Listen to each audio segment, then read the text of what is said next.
எத்தனையோ வேலை எப்பவுமே வேலை அத்தனைக்கும் உண்டு வெற்றி எனும் மாலை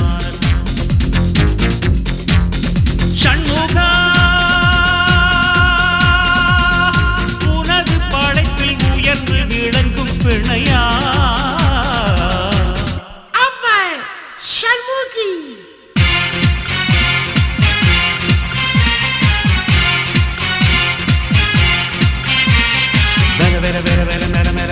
ஆம்பளைக்கும் வேலை பொம்பளைக்கும் வேலை பொம்பளையா போன ஆம்பளைக்கும் வேலை